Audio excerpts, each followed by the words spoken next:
Baik sahabat-sahabat semua, kita masih berada dalam kelas online pengembangan kompetensi pendidik dalam mencegah perilaku bullying siswa untuk mendukung kurikulum merdeka bersama kelasdesia.com. Nah, kali ini kita akan membahas menyediakan sarana untuk lapor ketika ada bullying. Jadi, sarana ini merupakan fasilitas untuk menjembatani ketika ada fenomena bullying supaya bisa diadukan. Nah, berikut kita bahas tentang fungsi sarana pelaporan ini. Jadi, fungsinya adalah sebagai layanan aduan jika ada yang menjadi korban atau saksi perilaku bullying. Misalnya ada peserta didik yang jadi korban perilaku bullying, itu dipersilahkan untuk melapor. Ya, kalau ada peserta didik yang menjadi saksi melihat tindakan bullying, itu juga bisa melapor, gitu ya. Nah, sarana ini juga sebagai informasi untuk melakukan tindak lanjut dalam penanggulangan fenomena bullying. Maksudnya gini, begitu ada laporan masuk, ya, begitu ada data-data masuk, ada laporan masuk, ini nanti bisa menjadi acuan. Kita ini mau melakukan apa? Treatment apa yang akan kita lakukan? Ya, tindakan apa yang akan kita lakukan ke depannya? Dan itu dikembalikan kepada kebijakan masing-masing sekolah, ya, tergantung bagaimana aturan yang sudah dibuat. Nah, kemudian adanya fasilitas ini untuk melindungi dan memberikan rasa aman karena apa? Karena ketika semua pihak mengetahui ada layanan pengaduan, maka orang-orang yang berniat atau berpotensi melakukan perundungan akan berpikir dua kali kalau mau melakukan bullying. Misalnya ada peserta didik yang sebelumnya sudah kebiasaan melakukan bullying kepada teman-temannya. Nah, ketika dia tahu ada layanan ini, maka dia akan berpikir dua kali. Karena dia pasti khawatir, karena dia pasti sadar kalau dia melakukan bullying, kemungkinan akan ada orang yang melihat dan melaporkan. Nah, kalau dilaporkan nanti dia bisa kena konsekuensi hukuman. Seperti itu. Jadi, adanya sarana laporan ini saja, ini sudah berpeluang untuk menurunkan atau menekan angka perilaku bullying yang terjadi di suatu sekolah, gitu ya. Karena apa? Karena ketika seseorang itu merasa diawasi, maka perilakunya pun akan berubah. Ketika seseorang merasa tidak diawasi, maka dia bisa berperilaku semena-mena. Nah, adanya layanan ini, adanya fasilitas ini akan membuat peserta didik dan semua pihak-pihak yang terkait dengan aturan merasa diawasi oleh layanan ini, gitu ya. Oke, next. Nah, sekarang yang jadi pertanyaan, layanan ini itu sistemnya gimana? Jadi simpel saja, gunakan sebuah platform untuk sarana laporan. Bisa gunakan email khusus atau bisa gunakan media sosial khusus untuk lapor, misal Instagram, Facebook, WhatsApp. Terserah, silakan, bisa disediakan semuanya atau bisa disediakan beberapa saja gitu. Yang terpenting kita sebagai penyedia layanan laporan yang merupakan kita anggap sebagai satuan pendidikan, kita pihak sekolah yang menyediakan layanan ini harus betul-betul memeriksa layanan laporan ini setiap waktu, setiap hari lah minimal. Setiap hari berapa kali harus diperiksa. Ya. Jadi silakan sesuaikan, kira-kira kalau nyaman menggunakan email, ya sampaikan menggunakan email. Kira-kira kalau misalnya nyaman menggunakan sosial media khusus, ya gunakan sosial media khusus, misalnya Instagram, Facebook, atau WhatsApp. Alurnya itu sangat simpel sebenarnya. Jadi pelapor itu harus dijaga kerahasiaannya. Pelapor harus merasa aman ketika dia melaporkan ada fenomena bullying. Nah, supaya aman gimana? Ya misalnya menggunakan email, para pelapor itu diminta untuk menggunakan email baru. Jadi dia melaporkan secara anonim, gitu. Atau misalnya menggunakan Facebook atau Instagram, ya minta para pelapor itu menggunakan Facebook khusus, Facebook baru rahasia, gitu ya, bukan nama sebenarnya.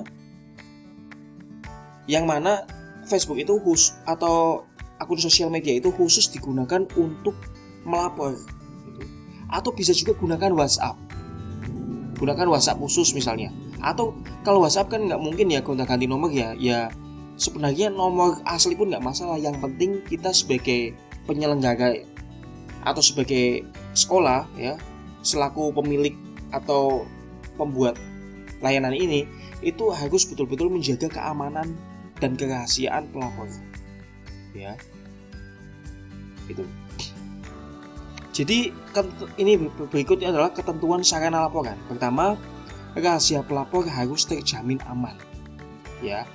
Pelapor boleh melaporkan secara anonim. Boleh itu berarti boleh menyembunyikan identitasnya ya. Misalnya dengan yaitu tadi, misalnya menggunakan email khusus, email baru, atau menggunakan Facebook baru, atau menggunakan Instagram baru, atau menggunakan nomor WhatsApp, misalnya memungkinkan ya nomor baru, silakan. Intinya silakanlah, persilahkan pelapor mau menggunakan apa, cara apa, mau menunjukkan identitasnya atau menyembunyikan identitasnya. Nah, pelapor juga boleh menunjukkan identitasnya. Misalnya pelapor kesulitan kalau harus diminta membuat email baru. Misalnya pelapor merasa kesulitan, misalnya harus menggunakan WhatsApp nomor baru. Itu kan repot. Nah, nggak apa-apa misalnya pelapor mau menunjukkan identitasnya. Tetapi kita harus tetap menjaga kerahasiaannya. Kerahasiaan harus tetap aman. Karena kalau sampai bocor, maka nanti malah si pelapor ini yang merasa tidak aman. Nah, ketika pelapor merasa tidak aman, nanti kedepannya ya nggak ada yang melapor lagi kalau gitu ya. Nah, kemudian pelaporan itu, karena sekarang kita menggunakan media ini, email atau media sosial, pelaporan menggunakan chat, teks, dan bila memungkinkan bisa menyertakan gambar, video, atau rekaman suara. Ini bisa memperkuat hasil laporan. Jadi kalau sekedar teks saja kan kurang kuat, nggak ada buktinya. Nah, kalau disertakan bukti berupa foto, berupa video, berupa rekaman suara, kan itu hasil laporannya bisa kuat. Dan ini sangat efektif Bapak Ibu. Jadi misalnya terjadi tindakan-tindakan yang di luar batas, ini bisa menjadi bukti. Nah, platform pelaporan ini harus dipegang oleh guru atau staf yang bisa dipercaya, tidak mengumbar rahasia gitu ya. Nah, kalau mungkin paling strategis saran kami ya guru BK, guru bimbingan konseling. Karena guru BK itu dari pendidikannya saja sudah diajarkan asas kerahasiaan supaya mereka bisa menjaga rahasia. Jadi semoga misalnya ini dipegang guru BK bisa lebih aman gitu lah ya. Karena kerahasiaan terjamin, data tidak bocor gitu ya. Nah, kemudian ini kita tidak perlu mengumumkan kepada peserta didik tentang siapa yang memegang layanan pelaporan. Kenapa tidak perlu? Karena gini, sebaik-baiknya orang, ya, sebaik apapun seseorang, sebaik apapun guru, sebaik apapun pendidik, pasti akan ada segelintir orang yang tidak menyukai. Pasti akan ada beberapa orang yang merasa tidak cocok. Nah, inilah kenapa kita tidak perlu mengumumkan kepada peserta didik kalau layanan ini dipegang oleh guru A, guru B, atau guru C. Nggak perlu. Bilang saja ada tim khusus yang melayani pelaporan ini, gitu. Jadi supaya apa? Supaya misalnya ada peserta didik yang misalnya kebetulan nggak nyaman dengan guru atau staf yang memegang layanan ini, itu kan dia nggak tahu. Kalau tahu dia mungkin nggak mau laporan atau gimana gitu, ya. Jadi ini harus dirahasiakan, ya. Jadi sediakan ini, simpel saja. Misalnya kita menyediakan nomor WhatsApp khusus untuk pengaduan, atau Instagram khusus untuk pengaduan, Facebook khusus untuk pengaduan, email khusus untuk pengaduan.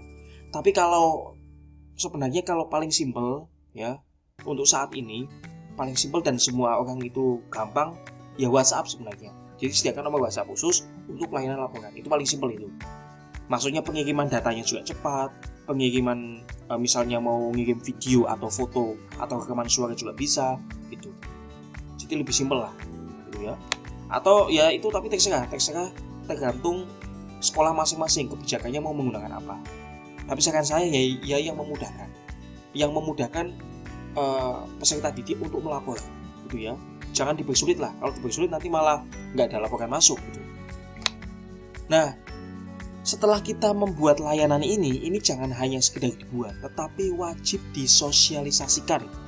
Sosialisasikan layanan ini secara masif. Sosialisasi kepada siapa? Ya umumkan kepada seluruh peserta didik tentang adanya layanan ini. kasih sosialisasi, kasih penjelasan yang jelas. Ini loh, kita ada layanan pengaduan bullying. Kalau mau lapor silakan bisa melalui WA nomor ini ya. Nah, yang lapor kerahasiaannya dijamin aman dan dilindungi gitu misalnya. Jadi tidak perlu rahasianya bocor, tidak perlu takut melapor. Ini untuk kebaikan bersama.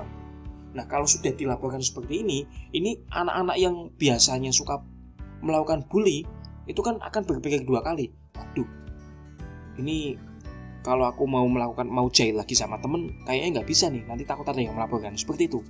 Jadi hanya dengan menciptakan layanan ini saja dan mengumumkannya secara masif, mensosialisasikannya secara masif kepada peserta didik, ini juga bisa menekan angka bullying, gitu ya. Karena mereka sudah merasa diawasi. Ya, jadi untuk sosialisasi ini betul-betul dijelaskan lah, ya. Mulai dari mekanisme pelaporan, nomor mana yang harus dihubungi untuk pelaporan, kemudian tentang kerahasiaan yang aman, kerahasiaan yang terjamin itu harus diyakinkan, harus dijelaskan, ya, yakinkan kepada peserta didik bahwa ini betul-betul aman, bahwa rahasia betul-betul terjamin, gitu ya. Nah, kemudian bisa sampaikan juga kepada wali murid, ya. Misalnya sekarang ada grup WA wali murid, ya sampaikan aja nggak apa-apa. Atau misalnya memungkinkan, panggil saja wali murid untuk acara rapat atau apa, kemudian sosialisasikan bahwa di sekolah ini ada layanan ini. Untuk menanggulangi, untuk mencegah bullying, maka di sini ada layanan pelaporan untuk misalnya ada perilaku bullying bisa lapor di sini. Dengan begini nanti akan terjalin komunikasi juga antara wali murid dan anak-anaknya. Mungkin para orang tua juga akan menasihati anaknya, kalau nanti misalnya ada yang membuli kamu lapor aja, nggak usah takut, gitu. Seperti itu, gitu ya. Dan sampaikan juga ini yang paling perlu ditekankan, yang paling penting untuk ditekankan, yakinkan kepada semua pihak bahwa kerahasiaan sangat terjamin. Supaya apa? Supaya mereka ini tidak ragu untuk melaporkan. Karena kadang-kadang masih was-was, aduh nanti bocor ini saya yang melaporkan, aduh nanti rahasia saya nggak aman ini. Itu kan juga nanti ujung-ujungnya malah memberikan rasa tidak aman bagi para pelapor. Jadi ini yang perlu ditekankan adalah yakinkan kepada semua pihak bahwa kerahasiaan sangat terjamin, supaya mereka tidak ragu untuk melaporkan, supaya mereka bisa nyaman dalam melaporkan. Demikian Bapak Ibu tentang pembahasan sarana untuk lapor ketika ada bullying. Jika ada pertanyaan atau yang perlu didiskusikan, silakan tanyakan di kolom komentar di bawah ini. Sampai jumpa pada materi yang selanjutnya. Salam bahagia.